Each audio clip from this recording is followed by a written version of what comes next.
আমি একটু ভালোবাসি তোকে। পর্ব ৩২ লিখনীতে সালমা চৌধুরী। অনেক ভেবেচিন্তে মেঘের প্ল্যান করেছে। আবির ভাইয়ের জন্মদিনে সে আবির ভাইকে নিজের ভালোবাসার কথা বলবে। হ্যাঁ হোক বা না, সেই লুকোচুরির সমাধান চায়। অষ্টাদশী যতটা উত্তেজিত, ঠিক ততটাই আতঙ্কিত। মনটা শুধু কু গাইছে। সকাল থেকে বন্যাকে কম করে হলেও ১০০ বার কল করেছে। মেঘ বিশাল এক লিস্ট তৈরি করেছে, কিন্তু শপিং করতে সে যাবে কিভাবে? গতকালই রেজাল্ট দিল। এই অবস্থায় শপিং এ যাবে বললে আব্বু কি করবে আল্লাহ জানে। আলী আহমদ খান আর মালিহা খান সকাল থেকে বেশ কয়েকবার মেঘকে বুঝিয়ে গেছেন, কিন্তু সেসব শুধুই পড়াশোনা নিয়ে।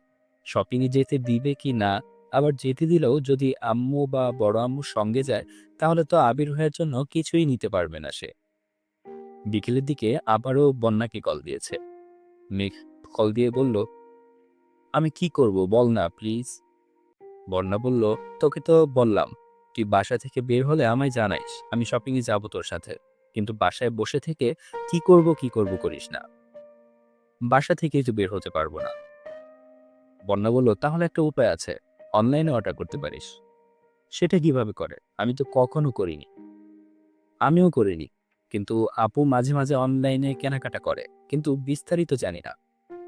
মেঘ বলল, তো এখন কি করব? বন্যা বলল, তোর ভাইকে জিজ্ঞেস করতে পারিস। ভাইয়াকে বলার সাহস আমার নাই। যদি জিজ্ঞেস করে কি আনবো বা বলে আমি এনে দেই তখন? বন্যা চিন্তিত স্বরে বলল, সেটাও হতে পারে, কিন্তু কিছু করার নেই। বের হতে যেহেতু পারবি না, তাহলে রিস্ক তো নিতেই হবে। আর না হয় বাদ দে। মেঘ ফোঁস করে শ্বাস ছেড়ে বলল, বাদ দিতে পারবো না। আমার জানতেই হবে উনি কাকে ভালোবাসে। বন্যা পুনরায় বলল, যদি বলেন জান্নাত আপুকে ভালোবাসেন, তখন কি করবি? মেঘের কণ্ঠস্বর ভিজে আসছে। ভেজা কণ্ঠে বলল, তাহলে আমি এই বাড়ি ছেড়ে চলে যাব। যে বিশ্ববিদ্যালয়ে ভর্তি হব, সেখানের হোস্টেলে চলে যাব। আর বাসায় ফিরব না। চোখের আড়াল হলে ধীরে ধীরে হয়তো আবির ভাই মনের আড়াল হয়ে যাবে।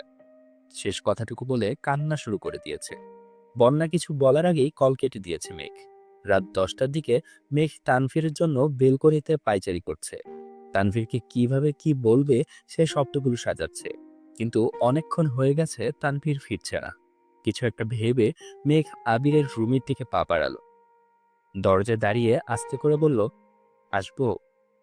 আবির ফোনে কথা বলছিল। মেঘের কণ্ঠ শুনে ঘাড় ঘুরিয়ে তাকালো। ফোন কানে রেখে বলল, আয়। মেঘ বিছানার পাশে চুপ করে দাঁড়িয়ে আছে। ফোনের ওপাশ থেকে কে যেন কি বলছে। আবির উচ্চস্বরে হেসে উত্তর দিল, আমার চিন্তা করতে হবে, আমার চিন্তা না করে এখন নিজের চিন্তা করো। রাখছি। কল কেটে মেঘের দিকে তাকিয়ে স্বাভাবিক কণ্ঠে বলল, কিছু বলবি?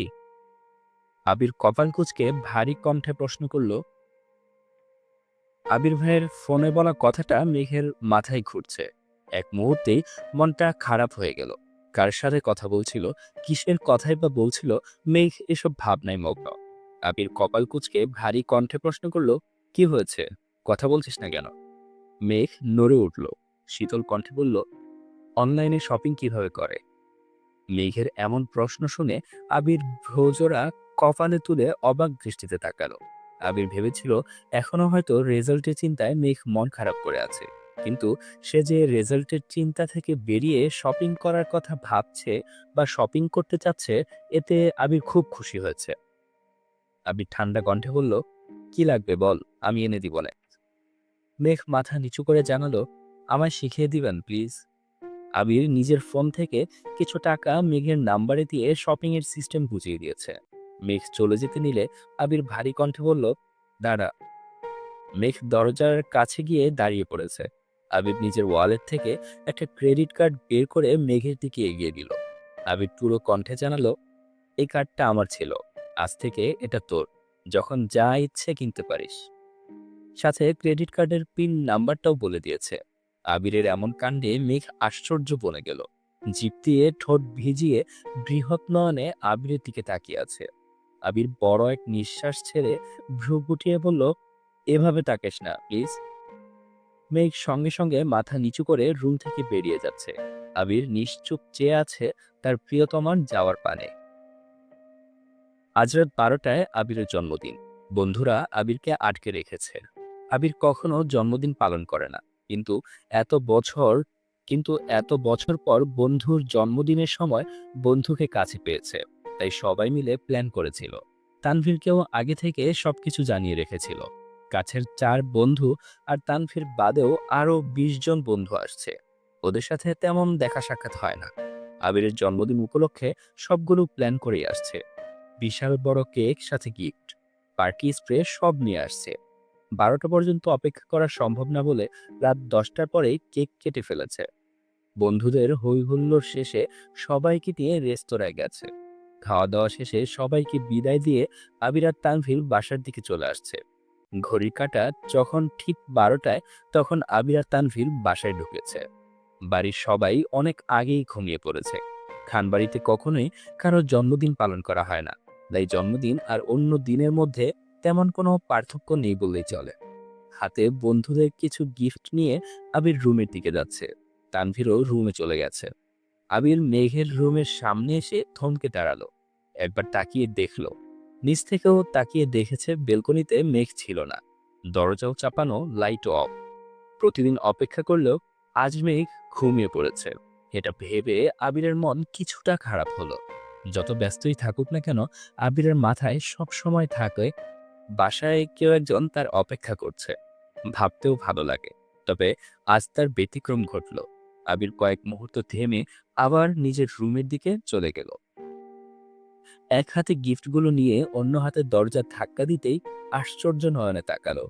রুম জুড়ে মাটির প্রদীপ জ্বলছে। বিছানার উপর একটা কেক রাখা। তার আশেপাশে ছোট বড় বেশ কয়েকটা গিফট বক্স। অকস্মাৎ মেঘ পাশ থেকে এক গুচ্ছ লাল রঙের গোলাপ আবিরের সামনে ধরে কাঁপা কাঁপা গলায় বলল, হ্যাপি বার্থডে আবির ভাই। একটা সাদা রঙের জামা পরলে, চুলগুলো ছাড়া। এই কয়েক মাসে মেঘের চুলগুলো বেশ লম্বা হয়ে গেছে। চোখে গাঢ় করে কাজল দেয়া, ঠোঁটে হালকা করে লিপস্টিকও লাগিয়েছে আজ। রুম জুড়ে জ্বলজ্বল করা প্রদীপের আলোতে মেঘকে দেখে আবির বশীভূত নয়নে তাকিয়ে আছে। বুকের বাঁ পাশে থাকা হৃৎপিণ্ডের তীব্র স্পন্দন জানান দিচ্ছে খুব শীঘ্রই একটা অঘটন ঘটতে যাচ্ছে। আবির ফুলগুলো হাতে নিয়ে চোখ বন্ধ করে দীর্ঘ শ্বাস ছাড়ল। কিন্তু হৃৎপিণ্ডের ছোটাছুটি কমছে না, বরং দ্বিগুণ বেড়ে গেছে। মেঘও তাকিয়ে আছে আবিরের মুখের পানে। আবির ভাইকে দেখে সব সময়ের মতো আজও মেঘের হৃদস্পন্দন জোরালো হলো। আবিরের মোহময় দৃষ্টি তাকে স্থির থাকতে দিচ্ছে না। মাথায় থাকা প্রশ্নগুলো ভুলতে শুরু করেছে। মেঘের কাজল দেওয়া চোখ আবিরকে নিয়ন্ত্রণহীন করে তুলছে। আবির হাতে থাকা গিফটগুলো ড্রেসিং টেবিলে রাখতে রাখতে গম্ভীর কণ্ঠে শুধালো, এসবের মানে কি? আবিরের কণ্ঠস্বরে মেঘ স্বাভাবিক হলো। মাথা নিচু করে ফেললো সঙ্গে সঙ্গে। কিছুই বলল না। নিস্তব্ধতায় কাটলো কিছুক্ষণ। আবির ফুলগুলোতে আলতো হাতে ছুঁয়ে সেগুলো বিছানার উপর কেকটা পাশে রেখে একটা ট্রাউজার নিয়ে ওয়াশরুমে চলে গেছে। আবির চলে যাওয়ায় মেঘ ধপ করে বিছানার পাশে বসে করেছে। আবির ভাই কিছু না বলেই চলে গেছে। আল্লাহ জানে আজ কপালে কি আছে। আবির ভাই যদি কেক ফেলে দেন, যদি আবারও থাপ্পড় দেন, আনমনে হাবিজাবি ভাবছে। মেঘ বুঝতে পারছে না আবির ভাইয়ের জন্য অপেক্ষা করবে নাকি রুমে চলে যাবে। ৫-৭ মিনিট বসে থেকে মেঘ সিদ্ধান্ত নিল রুমে চলে যাবে। তারপর আবির ভাই যা করার করতে থাকুক। মেঘ উঠে কয়েক পা এগুতেই আবির ওয়াশরুমের দরজা থেকে বলল, কোথায় যাচ্ছিস? কেক কাটবো না? মেঘের পা থেমে গেছে। মাথা নিচু করে দাঁড়িয়ে পড়েছে সেখানেই। আবির ওয়াশরুম থেকে বের হয়ে একটা সাদা রঙের টি শার্ট পরেছে। হয়তো ইচ্ছে করেই পরেছে। ভেজা চুলগুলো থেকে এখনো পানি পড়ছে, তবে মোছার চেষ্টাও করছে না। মেঘের কাছে এসে দাঁড়াতেই মেঘ কিছুটা কেঁপে উঠল। এই বুঝি থাপ্পড়টা মারবেন। নিজেকে বাঁচাতে সহসা দু হাতে দু গাল চেপে ধরল। অষ্টাদশী কাণ্ড দেখে আবির নিজের ভ্রুযুগল নাকের ডগায় টেনে নিল। স্বভাব সুলভ তপ্ত স্বরে বলল, এসব করার জন্য সেদিন অনলাইনে শপিং শিখতে এসেছিলি? মেঘ মাথা নিচু করে ফ্লোরের দিকে তাকিয়ে আছে। আবির পুনরায় বলল, অনেক সুন্দর সাজিয়েছিস, অসংখ্য ধন্যবাদ। তবে এটাই যেন লাস্ট টাইম হয়। আমার জন্মদিন পালন করা ভালো লাগে না। আর এই বাড়িতে এসব কিছু চলে না। প্রথমবার পাগলামি করেছিস, তাই কিছু বললাম না। মেঘ আবিরের মুখের দিকে তাকিয়েছে। আবির তখনও তাকিয়েই ছিল। দ্বিতীয়বার সেই কাজল কারো চোখে চোখ পড়ায় আবির সঙ্গে সঙ্গে নিজের দৃষ্টি সরিয়ে নিয়ে বিছানার কাছে চলে গেল। এই চোখে দীর্ঘ সময় তাকালে নিজেকে নিয়ন্ত্রণ করতে পারবে না সে। মেঘও আবিরের পাশে এসে দাঁড়িয়েছে, তবে মনে থাকা প্রশ্নগুলো করার বিন্দুমাত্র সাহস অবশিষ্ট নেই। তাই ভাবলো, আজকের মতো কেক কেটে এখান থেকে পালাতে পারলেই বাঁচি। আবির কেক কেটে প্রথমেই মেঘকে অল্প একটু খাইয়ে দিল। যথারীতি মেঘও খাইয়ে দিয়েছে। ফুচকা খাওয়ানোর পর আজ আবির ভাইয়ের মুখে তুলে কেক খাওয়াতে গিয়েও মেঘের সেই পূর্বের অনুভূতি কাজ করছে। আবির নিচু হয়ে বাকি কেকটা কাটছিল। আচমকা মেঘের আঙুলে লেগে থাকা ক্রিম দু আঙুলে আবিরের গালে ছুঁয়ে দৌড় দিতে নিলে 1 সেকেন্ডেই আবির হাত চেপে ধরে ফেলল। আবির ঘুরে দুপা এগিয়ে মেঘের কাছে গিয়ে দাঁড়ালো। আবির ভাইয়ের কাছে আসাতে মেঘ আতঙ্কে দুপা পিছালো। আবিরের হাতের মুঠোয় থাকা নিজের হাতটা ছোটানোর খুব চেষ্টা করছে, কিন্তু আবির শক্ত হাতে ধরে রেখেছে। আবির এক পা এগুচ্ছে আর মেঘ এক পা পিছাচ্ছে। মেঘ কাঁদো কাঁদো কণ্ঠে বলল, আর জীবনে এমন করব না, প্লিজ এবারের মতো ছেড়ে দেন। আবির তপ্ত দৃষ্টিতে তাকিয়ে এগিয়ে আসছে। মেঘ পেছাতে গিয়ে অনুভব করলো দেয়ালে পিঠ ঠেকে গেছে। আবিরের হাতে থাকা মেঘের হাতটা দেয়ালে চেপে ধরে। একটু নিচু হয়ে অপর হাতে ছুঁয়ে দিল অষ্টাদশীর গাল। মেঘ গালে ক্রিম লাগানোর সঙ্গে সঙ্গে আবির কেকের উপর হাত রেখে সবটুকু ক্রিম নিজের হাতে লাগিয়ে নিয়েছিল। সেটাই মেঘের দুগালে লাগিয়ে দিয়েছে। মেঘের হাত পা কাঁপছে। আবির মাথা নিচু করাতে ভেজা চুলগুলো কপালে পড়েছিল। আবির অকস্মাৎ মাথা ঝাঁকাতে কপালে থাকা চুলগুলো কিছুটা সরে গেছে। সাথে সাথে চুলের পানি ছিটকে পড়েছে অষ্টাদশীর চোখ মুখে। সহসা দু চোখ বন্ধ করে ফেলেছে মেঘ। আবির বিরক্তি ভরা কণ্ঠে বলল আবির বিরক্তি ভরা কণ্ঠে বলল, আর কত জ্বালাবি? তুই কি একটুও শান্তি দিবি না আমায়? যা না করতে বলি তাই বেশি বেশি করিস। চোখে কাজল দিতে না করেছিলাম, তারপরও কেন দিয়েছিস? আবার ধৈর্যের সীমা অতিক্রম করতে কেন উঠে পড়ে লেগেছিস?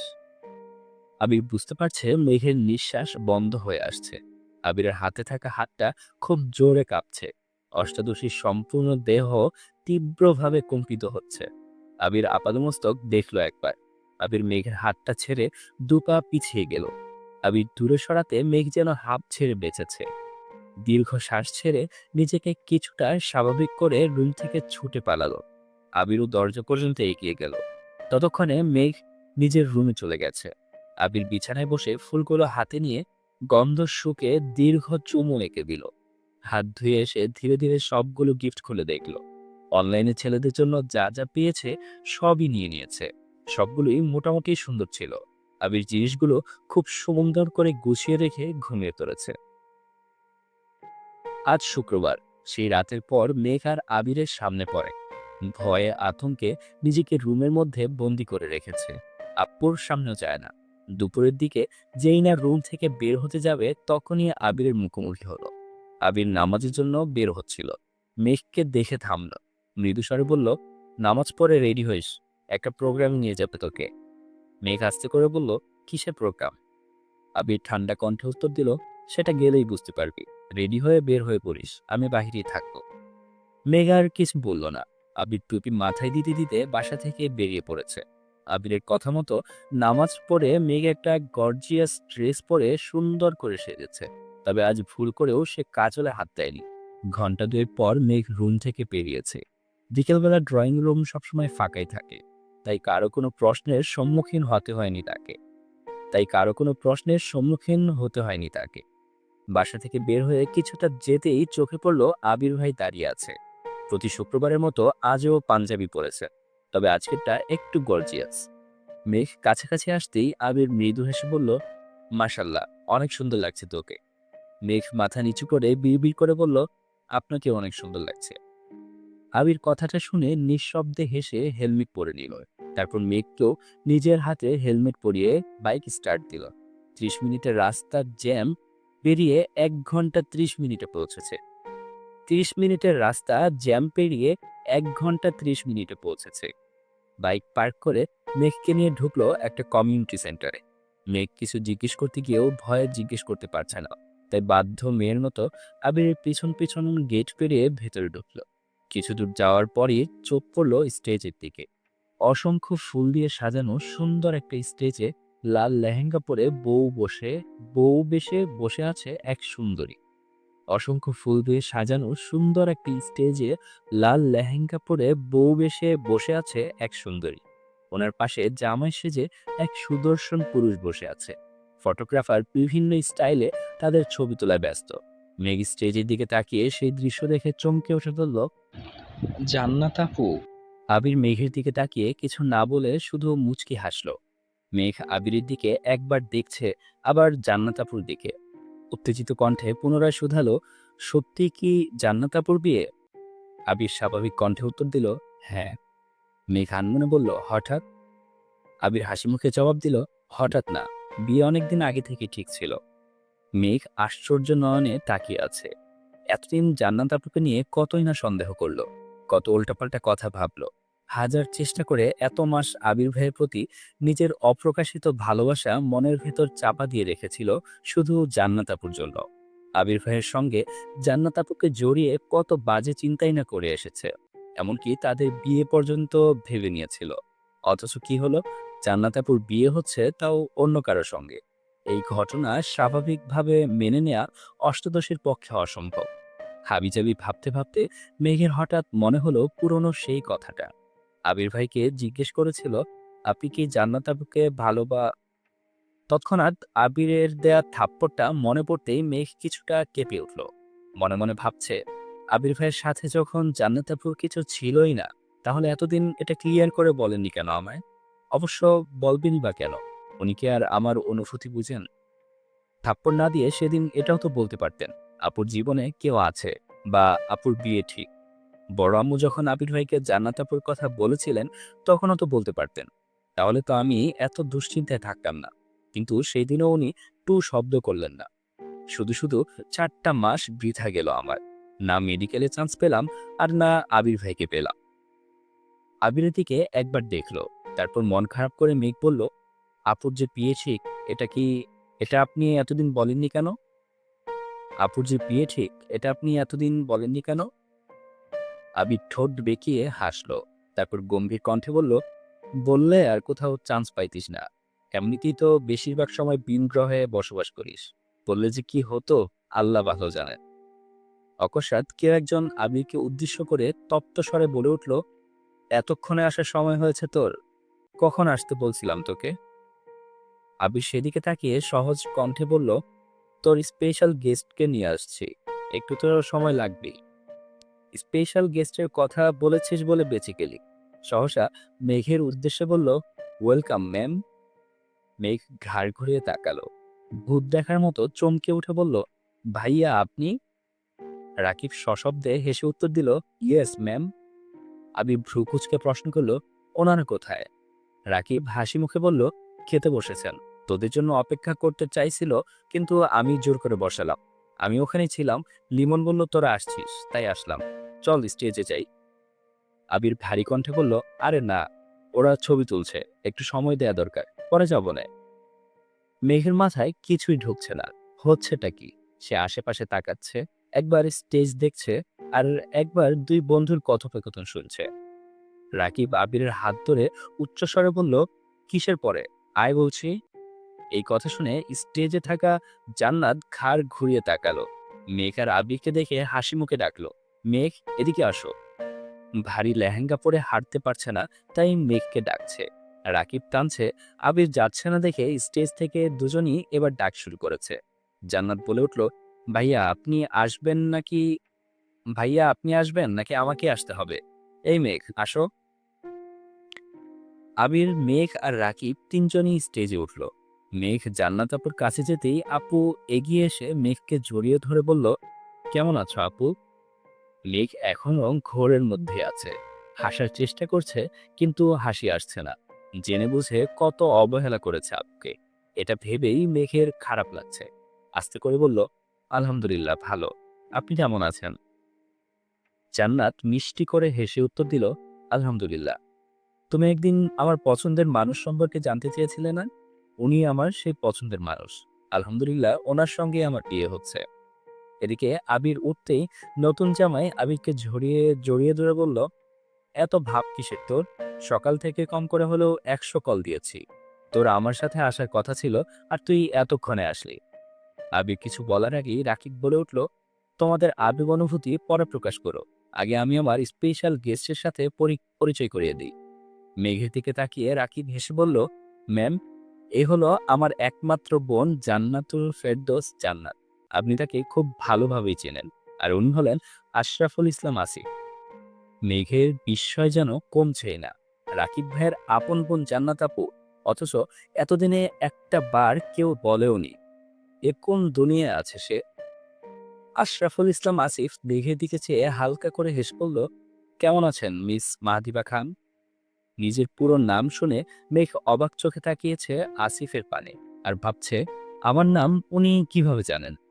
আশরাফুল ইসলাম তখনও আবিরের কাছে হাত রেখে দাঁড়িয়ে আছেন। কয়েক মুহূর্ত পর মেঘ ধীর কণ্ঠে বলল, আলহামদুলিল্লাহ ভালো। আপনি কেমন আছেন? আলহামদুলিল্লাহ ভালো, ধন্যবাদ আপু। মেঘ ভ্রু কুঁচকে প্রশ্ন করল, কেন? আশরাফুল ইসলাম স্বাভাবিক কণ্ঠে বললেন, আপনি চান্স পেয়েছেন বিদায় আজ আমি বিয়ে করতে আসতে পারছি। আপনি চান্স না পেলে আমার আর বিয়ে করা হতো না। তাই ধন্যবাদ দিচ্ছি। আপনার গিফটটা আমি পাঠিয়ে দেব। মেঘের মাথায় হাজারটা প্রশ্ন ঘুরঘুর করছে। হুট করে জান্নাত আপুর বিয়ে, আশরাফুল ইসলাম আসিফের বিয়ের সাথে মেঘের চান্স পাওয়ার সম্পর্ক, ওই লোকের মেঘের পুরো নাম জানা, আবির ভাইয়ের প্রতি এমন আচরণ। মেঘ ভাবছে, উনিও কি তাহলে আবির ভাইয়ের বন্ধু? আশরাফুল ইসলাম আসিফ অকস্মাৎ আবিরের পেটে গুঁতা দিয়ে বললেন, কিরে, বিয়ে কবে করছিস? আচমকা এমন প্রশ্নে আবির ভ্যাবাচাকা খেল। তারপর ভাব নিয়ে বলল, তোমার জন্যই তো করতে পারছি না। আসিফ হুঙ্কার দিয়ে বলে উঠল, ফালতু কথা একদম বলবি না। আমার বিয়ে আটকে রেখে এখন আবার বলছিস আমার জন্য করতে পারছিস না। আজ তো বিয়ে করছি আমি, তাহলে তুই কাল কর বিয়ে, না হয় আজই কর। আবির মুখ গোমরা করে আস্তে করে বলল, যদি পারতাম এখনই করে ফেলতাম। তুমি তো সবকিছু জানোই। আসিফ হেসে প্রশ্ন করল, তাহলে আমার দোষ কেন দেশ? আবির উত্তর দিল, তোমার তো সুখের দিন, প্রিয়জনকে বিয়ে করে ফেলতেছ, আমার কি হবে?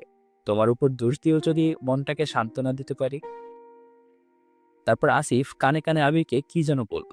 আবির মেঘের দিকে একবার তাকালো। মেঘ নির্বোধের ন্যায় চেয়ে আছে। আশেপাশের ঘটনাগুলো স্বাভাবিক লাগছে, তবুও স্বাভাবিকভাবে মেনে নেওয়ার চেষ্টা করছে।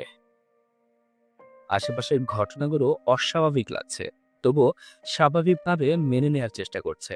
রাকিব আবিরকে উদ্দেশ্য করে বলল, তানভীর কই রে? ফোন বন্ধ কেন? তোরা দুই ভাই যা হইছিস কি বললো? আবির ভ্রু কুঁচকে উত্তর দিল, তানভীর মিটিংয়ে, শেষ করে আসবে বলেছে। জান্নাত হাসি মুখে বলল, আবির ভাইয়া চলেন ছবি তুলি। জান্নাতের আসিফ জোরাজোরি করে মেঘ আর আবিরকে মাঝখানে বসিয়ে ওরা পাশে বসেছে। আবির ভাইয়ের পাশে বসে ছবি তুলছে, এটা ভাবতেই অষ্টাদশের দেহে অন্যরকম শিহরণ জাগছে। বউয়ের আসনে বসে এক মুহূর্তের জন্য নিজেকে বউ ভেবে নিয়েছে। বউয়ের আসনে বসে নিজেকে এক মুহূর্তের জন্য বউ ভেবে নিয়েছে। রাকিব গিয়ে বন্ধুদেরও ডেকে এনেছে। বন্ধুরা সবাই মিলে বেশ কিছু ছবি তুলে যে যার মতো কাজে চলে গেছে। আবির মেঘকে নিয়ে নিচে গিয়ে বসলো। স্টেজে নবদম্পতিরা কাপল বিকার ভিডিও করায় ব্যস্ত।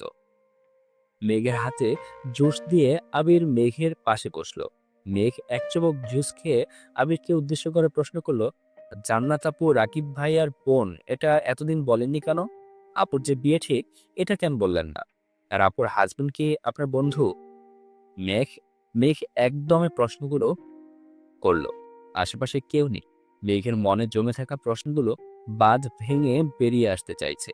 জান্নাত আপু বিয়ে হয়ে যাচ্ছে, আবির ভাইকে নিজের করে পাবে, এই খুশির থেকেও মাথায় ঘোরা প্রশ্নগুলো তাকে বেশি অস্বস্তিতে রেখেছে।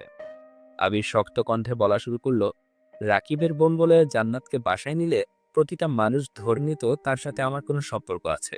যদিও কারো কারো মন এমনিতেও অনেক সন্দেহ যদিও কারো কারো মনে এমনিতেও অনেক সন্দেহ। শেষ পর্যন্ত আম্মু বিয়ের কথা বলেই ফেললো। আর যদি আমি তোকে পড়ানোর মাঝপথে বলতাম যে জান্নাতের বিয়ে ঠিক, তাহলে তুই সেই কথা বাসায় সবাইকে বলতে 2 মিনিট সময়ও নিতি না। আমি জান্নাতের ব্যাপারে কোনো কথা বাসায় জানাতে চাচ্ছিলাম না। জান্নাতের হাজবেন্ড আমার বন্ধু নয়, তবে কাছের কেউ। মেঘ পুনরায় প্রশ্ন করলো, আমার চান্স পাওয়ার সাথে আপুর বিয়ের কি সম্পর্ক? আবির সহজ কণ্ঠে বলল, ঢাকা শহরে টিউটর পাওয়া কোনো সমস্যা নয়, তবে বেশিরভাগ টিউটরই শুধু টাকার জন্য পড়ায়। এই ৩-৪ মাস সময়টা প্রতিটা স্টুডেন্টের জীবনে একবারই আসে। প্রতিটা স্টুডেন্টের জীবনে একবারই আসে। আমার এমন একজনকে প্রয়োজন ছিল যে তোর পড়াশোনাটাকে গুরুত্ব দিবে। নিজের বোন ভেবে পড়াবে। জান্নাত রাকিবের বোন আর আমারও কাছের মানুষ। ও যতটুকু শ্রম তোর জন্য দিয়েছে ততটুকু বাহিরের কোনো টিউটর কখনোই দিত না। কিন্তু হঠাৎই ওর বিয়ের কথাবার্তা শুরু হয়ে গিয়েছিল। বিয়ে হয়ে গেলে তোর প্রতি ওর গুরুত্ব কমে যেত। ওর পক্ষেও সবকিছু ম্যানেজ করা কষ্ট হয়ে যেত। নতুন টিউটর আনলে তোর মানাতে সময় লাগতো। তাই বাধ্য হয়ে জান্নাতের বিয়ে পিছিয়ে দিয়েছিলাম। এটাই বলছিল। বিস্ময়ে মেঘের ভ্রুজোড়া কপালে উঠে গেছে। বৃহৎ অক্ষিপট আবিরের চোখে মুখে নিবদ্ধ। তাকে চান্স পাওয়ানোর জন্য আবির ভাই জান্নাত আবুর বিয়ে আটকে রেখেছিল। এটা ভেবেই প্রজাপতির ন্যায় উঠতে ইচ্ছে হচ্ছে মেঘের। তবে মনে মনে নিজের উপর ক্ষুব্ধ হচ্ছে। এতগুলো দিন আজে বাজে কথা ভেবে নষ্ট করেছে। মেঘের বুকের ভেতর হৃৎপিণ্ডের তীব্র ধুকপুক শুরু হয়ে গেছে। প্রেম প্রেম অনুভূতিরা মস্তিষ্ক জুড়ে বিচরণ করেছে। প্রেম প্রেম অনুভূতিরা মস্তিষ্ক জুড়ে বিচরণ শুরু করেছে। মেঘ বিড়বিড় করে বলল, যে মানুষটার অপ্রকাশিত সতর্কতায় এত তীব্র, সেই মানুষটার প্রকাশিত ভালোবাসা না জানি কতই প্রখর। তখনই মেঘের চোখে পড়ল এক খয়েরি রঙের শাড়ি পরা মেয়ে তাদের দিকে এগিয়ে আসছে। শাড়িতে মেয়েটাকে অনেক সুন্দর লাগছিল। এই প্রথমবার কাউকে শাড়ি পরা দেখে মেঘেরও খুব ইচ্ছে করছে শাড়ি পরতে। মেয়েটা কাছাকাছি এসেই বলল, হাই কিউটি। মেঘ আগে থেকেই মেয়েটাকে দেখছিল। মেয়েটার কথা শুনে এবার আবিরও তাকিয়েছে। মেঘ সঙ্গে সঙ্গে আবিরের দিকে তাকালো, বোঝার চেষ্টা করলো মেয়েটা আবিরের পরিচিত কিনা। মেয়েটা পুনরায় বলল, কেমন আছো কিউটি? বারবার কিউটি বলায় মেঘ কপাল কুঁচকালো। যদিও মেয়েটাকে সে চেনে না, যেহেতু নিজে থেকে কথা বলতে এসেছে তার মানে পরিচিতি হবে। তাই মেঘ উত্তর দিল, আলহামদুলিল্লাহ ভালো। আপনি কেমন আছেন? মেয়েটা মৃদু হেসে বলল, আলহামদুলিল্লাহ ভালো। তোমাকে সামনাসামনি দেখার খুব ইচ্ছে ছিল। অবশেষে তোমার দেখা পেলাম। মেঘ কিছু বলছে না, চুপচাপ চেয়ে আছে। মেয়েটা পুনরায় বলল, জানো, মাঝে মাঝে তোমার প্রতি খুব হিংসে হয়। মেঘ বিস্ময় সমেত তাকিয়ে প্রশ্ন করলো, কেন? মেয়েটা সোজাসাপটা উত্তর দিল, একটা মানুষ কতটা ভাগ্যবতী হতে পারে তা তোমার কথা না শুনলে জানতামই না। দোয়া করি সারা জীবন সুখে থাকো। মেঘ জিজ্ঞাসু চোখে চেয়ে বলল, মানে? আবির মেঘের দিকে চেয়ে গলা খাকারি দিয়ে বলে উঠল, থাক, আর মানে বুঝতে হবে না। মেয়েটার দিকে না তাকাই বলল, আপনাকে খুঁজে না পেয়ে হয়তোবা কেউ হয়রান হয়ে যাচ্ছে। আপনি বরং ওনার কাছে যান। মেয়েটা আস্তে করে বলল, আর কতদিন ভাইয়া? আবির গম্ভীর কণ্ঠে উত্তর দিল, বহুদিন। মেঘ নির্বাক চোখে তাকিয়ে আছে। এই বিয়ের অনুষ্ঠানে কি ঘটছে তার অর্ধেকে বেশি মেঘের মাথার উপর দিয়ে যাচ্ছে। মেঘ আবিরকে প্রশ্ন করল, উনি কে? রিয়া, রাকিবের গার্লফ্রেন্ড। কি? রাকিব ভাইয়ের গার্লফ্রেন্ড? এত অবাক হওয়ার কি আছে? গার্লফ্রেন্ড থাকতে পারে না? পারে, কিন্তু উনি আমায় কিভাবে চিনে? মেঘ প্রশ্ন করল। রাকিব যেহেতু আমার বেস্ট ফ্রেন্ড, রাকিব যদি চেনে বা জানে তাহলে রিয়ার জানতে কতক্ষণ? গম্ভীর কণ্ঠে আবির বলল।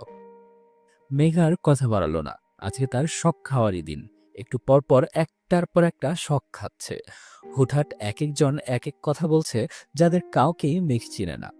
আচমকা আবির উঠে গিয়ে একজনকে সালাম দিল। মহিলা সালামের উত্তর দিয়ে আবিরের বাহুতে হাত বুলাতে বুলাতে বললেন, কখন আসছিস? তোদের জন্য অপেক্ষা করছিলাম। তারপর তোর বন্ধু জোর করে খেতে বসালো নিয়ে। আবির মৃদু হেসে উত্তর দিল, কিছুক্ষণ আগেই আসছি।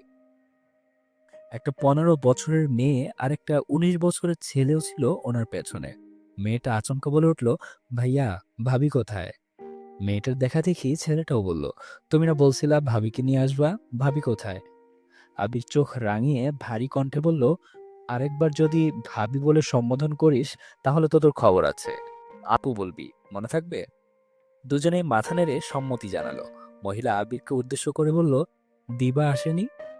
আবির হ্যাঁ বলে পেছন ফিরে তাকিয়ে হাত দিয়ে মেঘকে ইশারা করলো। মেঘ উঠে ওনাদের কাছে যেতেই আবির বলল, এই যে তোমাদের মা দিবা। মহিলা সহসা মেঘকে জড়িয়ে ধরে কান্না করে দিয়েছেন। হঠাৎ করে জড়িয়ে ধরায় মেঘ কিছুটা নড়ে উঠল। মেঘ পাথরের ন্যায় দাঁড়িয়ে আছে আর মনে মনে ভাবছে, এই মহিলাকে এই জীবনে ওনাকে দেখছে বলে মনে পড়ছে না। উনি জড়িয়ে ধরলেন কেন আর কান্নাই বা কেন করছেন? একটু পর মেঘকে ছেড়ে মহিলা কান্নারত কণ্ঠে বললেন, মাশাল্লাহ, অনেক বড় হয়ে গেছিস, দোয়া করি আরো বড় হ। মেয়েটা হাত বাড়িয়ে বলল, হাই আপু, আমি আইরিন। মেঘও স্বাভাবিকভাবে হাত বাড়িয়ে হ্যান্ডশেক করে বলল, হ্যালো, আমি মেঘ। ছেলেটা বলে উঠল, হ্যাঁ আমরা জানি তুমি মাহদিবা খান মেঘ। বাই দ্য ওয়ে, আমি আরিফুল ইসলাম আরিফ। জামাইয়ের নামের সঙ্গে মিল আছে দেখে মেঘ ধরে নিল ওনারা জান্নাত আপুর শাশুড়ি আর ননদ দেবর হবেন। কিন্তু আবির ভাইয়ের সাথে কি সম্পর্ক আর মেঘকে বা কিভাবে চিনে তা বুঝতে পারছে না। মহিলা পুনরায় প্রশ্ন করলেন, তানভীর আসেনি? আবির বলল, না, আসবে কিছুক্ষণের মধ্যে। মেঘ আবারও অবাক হলো, তানভীর ভাইয়া কেউ চেনেন, কিন্তু ওনারা কারা? মেঘের উপর মুখের উপর জিজ্ঞেসও করতে পারছে না। তখনই মধ্যবয়স্ক একজন লোক আসছেন। আবির সালাম দিয়ে হ্যান্ডশেক করলো। মেঘকেও ওই লোকের সাথে পরিচয় করিয়ে দিয়েছে। তখনই রাকিব আর রাসেল ডাকতে আসছে। আবির ওনাদের বসিয়ে মেঘকে নিয়ে খেতে চলে গেছে। খেতে বসেও মেঘের মাথায় শুধু মহিলার কান্না ঘুরছে। মেঘ না পেরে আবিরকে প্রশ্ন করেই ফেলল, আন্টিটা কে ছিল? আর উনি আমায় দেখে কান্না কেন করছিলেন? আবির দীর্ঘ শ্বাস ছেড়ে বলল, আজ তোকে সবই বলবো। প্রোগ্রামটা শেষ করে বের হই, ততটুকু সময় একটু ধৈর্য রাখ প্লিজ। আবির মেঘ খাওয়া শেষ করে আবির আর মেঘ খাওয়া শেষ করে মেঘ আগে চলে আসছে। আবির রাকিবের সঙ্গে কি যেন কথা বলছিল। তখনই তানভীর আসছে।